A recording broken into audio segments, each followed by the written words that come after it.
Hello दोस्तों, मुझे उम्मीद है कि आप सभी अच्छे होंगे। दोस्तों, क्या आपको पता है कि संघर्ष का हमारी ज़िंदगी में बहुत बड़ा रोल प्ले होता है और कुछ लोग संघर्ष ही नहीं करते क्योंकि संघर्ष ही हमारे अंदर कुछ गुण पैदा करता है और वो गुण तभी आते हैं जो जब हम संघर्ष करते हैं और वही गुण हमें सफलता की ओर ले जाते हैं। तो आज हम यही चीज़ एक कहानी से समझेंगे। एक बार क्या हुआ, एक किसान भगवान से बड़ा नाराज हुआ क्योंकि कभी बाढ़ आ जाती थी, कभी सूखा पड़ जाता था, कभी धूप तेज हो जाती थी, कभी ओले पड़ जाते थे। तो कोई ना कोई कारण हर बार होता था और उन्हीं कारणों की वजह से उस किसान की थोड़ी फसल खराब हो जाती थी। तो एक दिन वो बड़ा तंग हुआ, तो उसने भगवान से कहा, देखिए प्रभु, आप भगवान हैं, लेकिन लगता है आपको खेती की कोई नॉलेज ही नहीं है। मैं आपसे एक प्रार्थना करना चाहता हूँ कि मुझे 1 साल का मौका दीजिए और इस साल के अंदर जैसा मैं मौसम चाहूँ वैसा हो जाए। फिर आप देखना कि मैं कैसी फसल खड़ी करता हूँ, आप देखते रह जाएंगे। तो भगवान पहले तो मुस्कुराए, फिर उन्होंने कहा, ठीक है, इस साल जैसा तुम चाहोगे मैं वैसा मौसम कर दूंगा, मैं कोई दखल नहीं दूंगा, बस मुझे बता देना। तो किसान ने कहा, ठीक है। तो किसान ने गेहूं की फसल उगाई और उसने जब धूप चाही तब धूप आ गई, जब उसने पानी चाहा तब पानी मिल गया।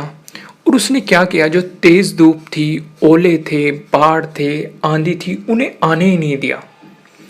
समय के साथ साथ उसकी फसल बढ़ती जा रही थी और किसान की खुशी भी बढ़ती जा रही थी क्योंकि फसल बहुत अच्छी थी, हरी भरी लहरा रही थी, मतलब ऊंची खड़ी थी।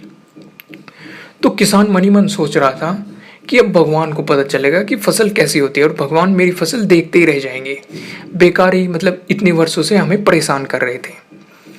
तो वो वक्त आ गया जिसका भगवान इंतजार कर रहा था क्योंकि ये फसल काटने का समय था और किसान बड़ा गर्व महसूस कर रहा था और वो बड़े गर्व के साथ फसल काटने गया।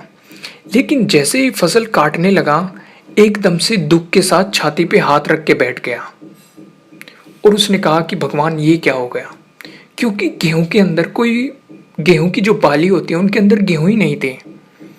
बाली जो होती है जिसके अंदर गेहूं बनता है, तो कोई गेहूं ही नहीं था, सारी बाली अंदर से खाली थी। तो किसान बड़ा दुखी हुआ, उसने भगवान से पूछा कि भगवान, ये क्या हुआ। तब भगवान बोले, ये तो होना ही था, तुमने जो पौधे थे उन्हें संघर्ष ही नहीं करने दिया, उन्हें संघर्ष करने का मौका ही नहीं दिया, न तो उन्हें तेज धूप में तपने दिया, ना आंधी ओलों से उन्हें जूझने दिया, न उनको किसी प्रकार की, मतलब जो चुनौती थी उनका एहसास होने दिया तुमने। तो इसलिए सब पौधे अंदर से खोखले रह गए क्योंकि जब आंधी आती है, तेज बारिश होती है, ओले गिरते हैं, तब पौधे अपने बल से ही खड़े होते हैं। वो अपना अस्तित्व बचाने के लिए संघर्ष करते हैं और इस संघर्ष से जो बल पैदा होता है उसी से उन्हें शक्ति मिलती है, ऊर्जा मिलती है और वो उन्हीं के कारण बीज बनते हैं, वो गेहूं बनते हैं। जैसे मैं आपको दोस्तों यहाँ पे एक और एग्जांपल बताता हूँ।